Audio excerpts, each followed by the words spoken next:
We are here because there is a very deceptive initiative on the local ballot, and it is Measure RRR. There are posters going up all around the city that we don't know how they went up, but ratepayers are in open revolt against the Department of Water and Power, the DWP, and Measure RRR, as these posters show, and people who are listening on the phone will get an email with our press release. You can see one at, I think this is at Argyle, and Yucca, in the shadow of the DWP, says, "No on Measure RRR, rotten ratepayer ripoff," and there's a big pirate, the R pirate. Measure RRR is an attempt by the DWP pirates and the Semper pirates to get LA voters to give more power to a very unaccountable bureaucracy at DWP. We at Consumer Watchdog have been on DWP for over a year now, maybe 2 years, because of billing error problems that continue and continue and continue. Ratepayers continue to get bills that are outrageously high for water and power. They complain, they're told pay or we're going to turn off your water and power. We're talking about senior citizens who cannot afford the stress and cannot afford the dollars of this type of extortion. And DWP, far from reconciling the problems, continues to ignore ratepayers, continues to treat them callously, continues to disregard their health. And this unaccountable bureaucracy is now going to the ballot to ask for more powers to be removed from oversight by the city council and the mayor. And the mayor and the city council seem all too happy to wash their hands of that oversight. Well, it's their job as elected leaders to oversee DWP. So when you open the ballot pamphlet, you will see Measure RRR, and it sounds perfectly benign. But we're going to walk through today why it is not benign. And so I'm happy to have two ratepayers who are going to talk in a moment, and Food and Water Watch, who is with us. And first, I'm just going to show the ballot title of RRR, which, if you look in the fine print, basically talks about expanding the commissioners on the DWP oversight board, but then says it's going to give them power to modify. It's going to modify their power over rate setting and contracts. That is an understatement. You know, that's like saying electricity deregulation gave Enron the power to negotiate better deals. RRR removes from oversight by the city council and the mayor all rate hikes. It removes from oversight by the city council and the mayor all contracts less than 30 years, and I've never heard of a contract over 30 years. RRR makes the bureaucracy less accountable because the commissioners act independently and the bureaucracy gains more power. So this is a very deceptive ballot measure. The next slide just shows how the city council loses its power over rate setting, and you'll see this, the fine print of the initiative. It says it, but you have to look very deeply to see that the commissioners and the bureaucracy are allowed to adjust rates without having to go to the city council and the mayor. Voters have power with the city council and the mayor because we can elect them or unelect them. It's very important that rate hikes face the scrutiny of our elected officials and aren't left to bureaucrats who've proven untrustworthy time and again. But RRR will give bureaucrats more power and allow DWP to raise rates without getting permission from the city council or mayor. That's wrong. And then RRR, as we said, also gives power over contracts. It's in the fine print. Contracting authority for contracts less than 30 years stays with the bureaucracy, and the city council and the mayor don't have to approve it. That's a license to privatize. That's a license to do whatever DWP wants without having to face voter elected representatives on whose hands that blood will be. So before we get to the rest of the initiative and problems with the growth of fossil fuel powered energy, I'd first like to bring up two ratepayers, and this is really important. That 3.5 years ago now, DWP admitted it had problems with its billing errors. And yet, we have not seen any rectification. We have people who are getting huge bills and being threatened with disconnection today. And DWP is unsympathetic and unaccountable, and it goes on and on and on. And so I'm going to bring two folks up who can tell a little bit about their stories. Patricia Thomas is a retired president of, retired resident of Pacoima. Maybe she was president of her PTA one day, but she is a resident of Pacoima, and she lives on a fixed income, and she has had what is a very typical frustration with DWP. So Patricia, can you come up first and tell us a little about what happened? My name is Patricia Wyatt Thomas, and I live in Pacoima. I'm retired. I live at home by myself. And in June through October, my water bill went from like maybe $130 some every 2 months to over 200 plus to $520 for two months. So my bills, that made my bills $400 to like over $800 for 2 months. I'm retired. I can't afford to pay that kind of money. And I just, I think DWP, I think they're callous. I just don't think they care. And I believe that they're trying to collect this money to pay the $44 million they already owe the ratepayers. Can you talk a little just about your experience trying to complain to DWP? What's happened? What you've done? Well, when I got the bill, when I got the first two bills, I thought, okay, I'll see what they're going to do. I'm going to see, because I don't have a yard. And I called them. No, I didn't call them. I thought, okay, I'm going to get me an attorney. And something said, go online and look up the attorney that did the civil suit. So I called that office, and Elle returned my call. And so she said to me, she says, I'm going to call them and have them to immediately stop any disconnection of your bill. Did you have a disconnection notice along with No, I have not received a disconnection notice. So I'm here today to try to not only help myself but other ratepayers, and I just think it's ridiculous. And I did last Wednesday, one of their representatives came out unannounced, and he couldn't get in my gate because I keep a lock on my gate. And so he called me from his cell phone, so I came out, and he raised up the water cover and showed me that it wasn't moving. And so he said, well, do you have any leaks? I said, no, I don't have any leaks. You know, I know how to take care of my home. I've owned a home since I was in my 20s. And so he came inside. He wanted to come inside, which I was told 2 years ago, the field representatives do not enter the homes. They don't inspect anything anymore. So he went into the kitchen, he went to the bathrooms, and I have 3 toilets. And the one downstairs, I told him, I said, I keep it off because my grandson comes in and he likes to flush it. So I turn it off, and he said, well, this one may have been leaking. And we went upstairs, and I said, well, these 2 toilets have been here since 1998. And we lifted off the lid, and he saw the 98 inside the toilet. And but again, there are no leaks in my house. My house sits on 2/3 of an acre. I don't have anything but dirt. And I'm beginning to cut down trees that have died and plants. And I said to him, I said, now, there's no way possible that I could use 84 HCF, whatever that means, in water. And he said, well, it's possible that the toilet downstairs was leaking.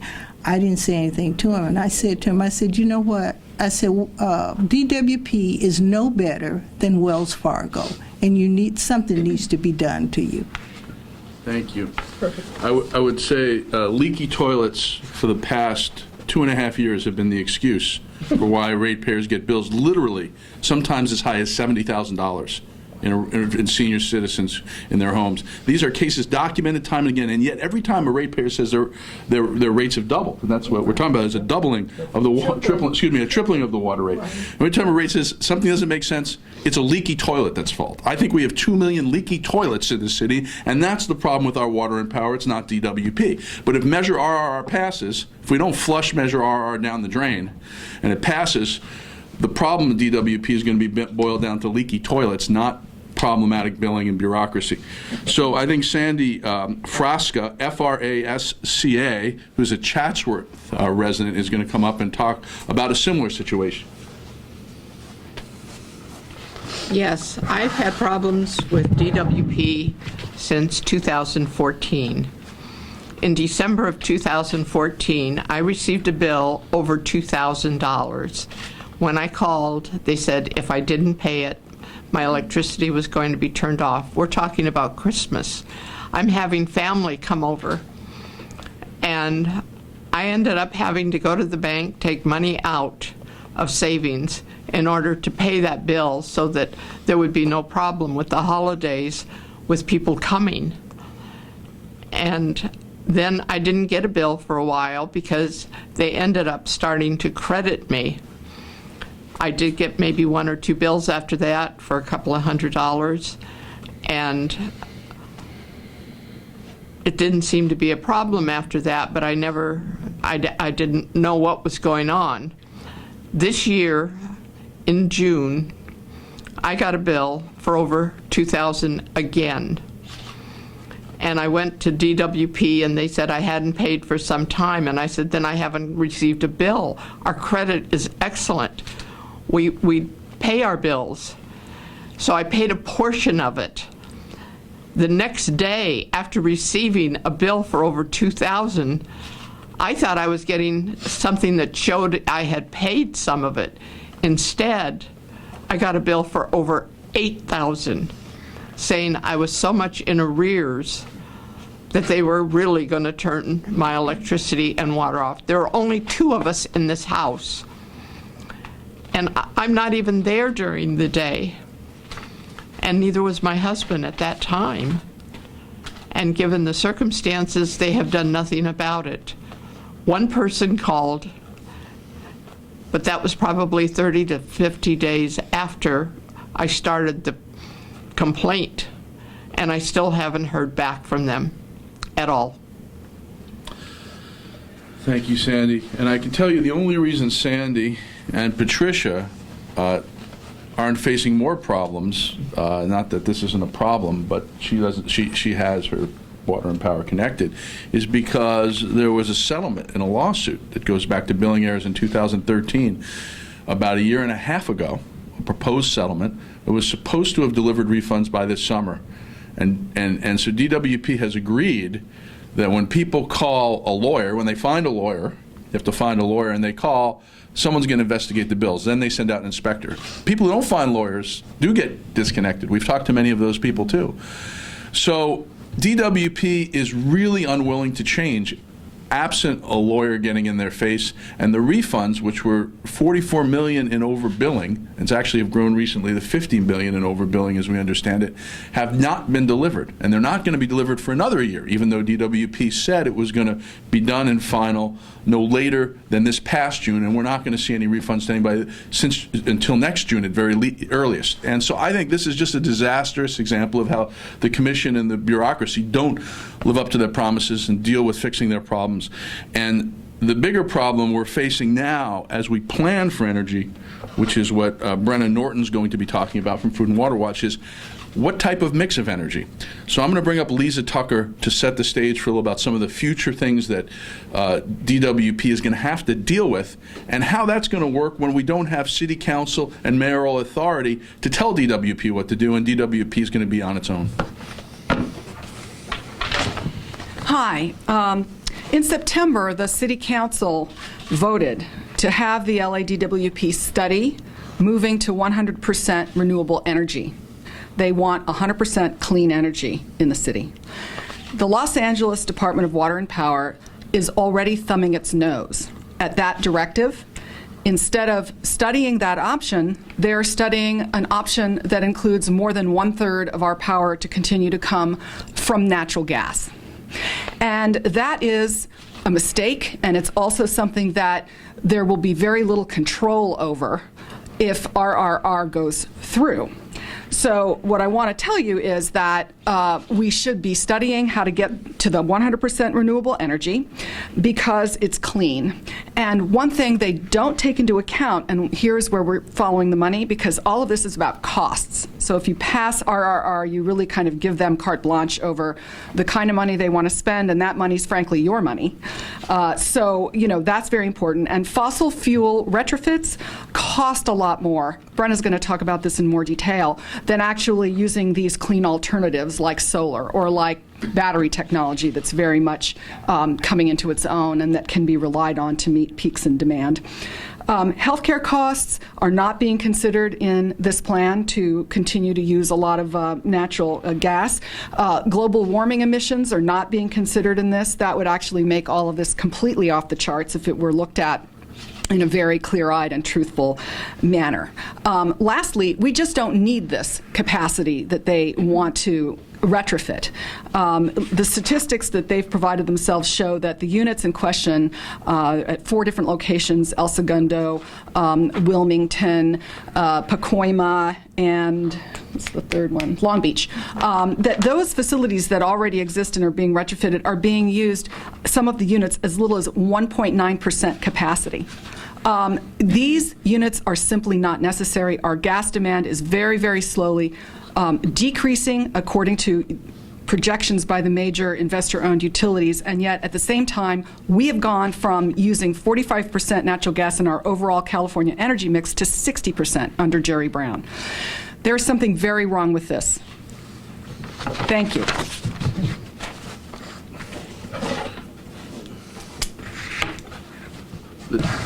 What's your spell your name? Point down there. Okay. Good morning. My name is Brenna Norton. I'm a senior organizer for Food and Water Watch based in Los Angeles. As has been talked about today, Measure RRR is a raw deal for the people of LA.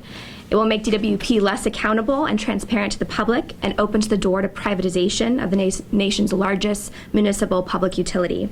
Here's 3 of the ways that Charter Amendment RRR does this. Okay. Number 1, in a slide clause, section 606B. 1 second, let me go back. Sorry. Bringing up the slide here to show you the exact clause here. All right. Inserted with little public scrutiny, Charter Amendment RRR allows the unelected commissioners to sign multi-million-dollar private contracts without City Council approval. There is ample evidence that such contracts force unjustified rate hikes, worsen service, and lead to water sewage spills and other environmental harms. This section could mean that, for example, the DWP Board of Commissioners could move to privatize a new water recycling plant or treatment plant without City Council approval and existing oversight and checks and balances. As an example, in 2008, Santa Paula, California privatized a $65 million water reclamation plant. The city's former finance director called it a, quote, terrible deal, and said that until the city refinanced the project, it would have to pay bonds for premium prices to fund their profits. Let me ask, shouldn't our elected officials have final decision-making power over these multi-million-dollar private contracts? It's common sense. That's why we put our elected officials in office. In fact, the largest private water company in the world, Veolia North America, has already contracted with DWP in 2014 on a consulting agreement. Just earlier this month, the city of Pittsburgh sued Veolia for $12.5 million, claiming it created problems such as faulty automated water meters and a change in corrosive chemicals that led to elevated lead in drinking water. The mayor of Pittsburgh said in a statement it's clear Veolia cared more about their bottom line than providing residents with high-quality water and customer service. So these are just 2 of the many, many examples of how these efforts to privatize new city services can increase costs for ratepayers, worsen service, and lead to environmental harm. Why would we want to give more power to an agency to make multi-million-dollar private contracts without oversight that is still in the throes of massive billing problems and can't account for $40 million? To protect ratepayers, our elected officials should maintain a final say on these huge decisions. The second part of the reform that I'll point to is Section 245D. Well, And in this instance, in this section, City Council will in some cases lose the ability to veto a contract entirely. And of course, this dangerous language would undermine our council members' ability to even ensure that public dollars are not wasted on private deals, sweetheart deals for private interests. Third, the third section, section 674, it removes all City Council oversight over power contracts up to 30 years in length. Communities like Porter Ranch and the surrounding neighborhoods in the San Fernando Valley suffer from the lasting health effects of the largest gas blowout in history. Families in South LA see soaring asthma rates and other respiratory problems from urban drilling in the midst of residential neighborhoods. So in order to make the transition to 100% renewable energy that the Los Angeles City Council has called for, we need public involvement and our elected official involvement in power contracts. Ultimately, no ballot initiative will be the silver bullet to fix DWP. It comes down to the courage and strength of our elected officials willing to take a stand and demand transparency, honesty, and action from DWP. And the last thing I'll go over today is following up on Lisa's points about the cost of DWP's 20-year energy plan.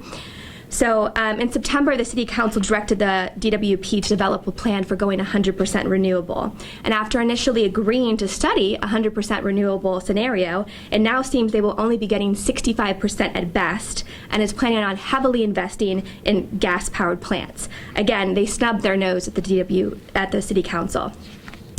In reviewing the documents DWP made available in their 20-year plan, Food and Water Watch looked closely at a slide that seeks to compare the costs of different resources and potential resources.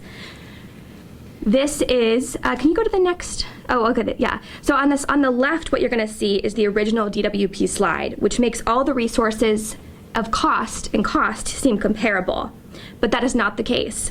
Food and Water Watch used DWP's own graphics on the right and simply made the scale comparable, so you could actually visibly see the choice for ratepayers. Do you want to just go over and show the difference in scales? Yeah. No, just stand right next to it. You can go right behind it. Yeah. So show the So difference. as you can see here, this is a slide that seeks to compare the cost, or seemingly cost comparison among resources and investments that we would make as a city. In this case, solar is at 200 megawatts. Natural gas powered plants is at 500 megawatts per hour, and wind and geothermal is at 120. So this slide makes it seem that the natural gas powered plants are the best investment for ratepayers. But when you actually put it to scale, which we did on the right, so everything is at 600 megawatt per hour, you see that natural gas powered plants are at least 5 times as much, would cost 5 times as much for ratepayers. So this is just another way that DWP is deceiving the public and being very dishonest in how much these investments will cost Los Angeles city residents. And why would we consider giving this agency more power when they're treating ratepayers this way, who are getting bills of thousands of dollars and not getting answers, and then they're presenting information like this to the public? This is not an agency that should be getting more power. Thank you. And I would say if you're looking at this ballot measure, one thing you want to do is look at who's on what side. And you can see the former controller of Los Angeles, Laura Chick, Ed Begley, people who've been involved in the public interest, Food and Water Watch, Sherman Oaks Homeowners Association, Ed Chemerinsky, are against RRR because it really is a rotten ratepayer ripoff. It is a way for DWP in the fine print to get a lot of power and over all matters that they haven't been able to handle themselves. And if you read it, it really sounds like a benign reform. You've got to really look at who's on what side. On the side of RR, by the way, you'll notice is DWP. This is the chair of the DWP Commission, the former manager of DWP, Fred Pickle, who is the DWP ratepayer who actually once worked for Enron, ratepayer advocate who's not much of an advocate except for the utility. So we are really looking at a reform that is of DWP, by DWP, for DWP. It's not a reform at all. And people need to remember that. They need to remember their R's. hopefully, as they drive the streets of LA, the RRR pirate will remind them that this is a rotten ratepayer ripoff. There's some pictures on our website, consumerwatchdog.org, of the pirate posters, which ratepayers seem to have taken matters into their own hands. And what I find interesting is they're, of course, using utility boxes owned by DWP to make the point that RRR is not good for ratepayers. We hope DWP will treat them as though they treat every other poster on a utility box and not take them down. So if there are any questions on the line or in the room, I'll take them, and I'll open the line. Anybody have a question? Anybody on the telephone line have a question? Going once, going twice. Thank you all for coming. Oh, Can I make one okay. Observation too. Brandon would like to make an One observation. quick statement, Brenna Norton from Food and Water Watch. Our members and allies will also be at the first DWP Integrated Resources Plan tonight on their 20-year energy plans at 6 p.m. downtown. And for those that can attend, I expect a spirited and lively debate to confront DWP on, for instance, this very slide that we showed on them potentially screwing ratepayers by investing in this very expensive gas-fired power plants versus investing in renewable energy, as they've actually been directed to by City Council. That's another way to follow up on part of the story tonight. And we are very thankful for our allies at Food and Water Watch who watch at these meetings. I just want to really bring it home to everybody how these ratepayers relate to the energy future. One of the things that LADWP proposes to do is to convert in Pacoima a facility to burn on diesel. Diesel is incredibly toxic and polluting. And so what's going to happen is Patricia Thomas, who's already been wronged by the utility, that has not fixed her bill, is going to end up facing higher rates to pay for a conversion to diesel that's going to poison her. So we will actually have residents paying to be poisoned. And Patricia said that's not okay. So Food and Water Watch is going to protect her. And but with RRR, there's a lot less protection. So we hope people will read the fine print really closely and look at what this is about. So thank you all. Good. Thank you.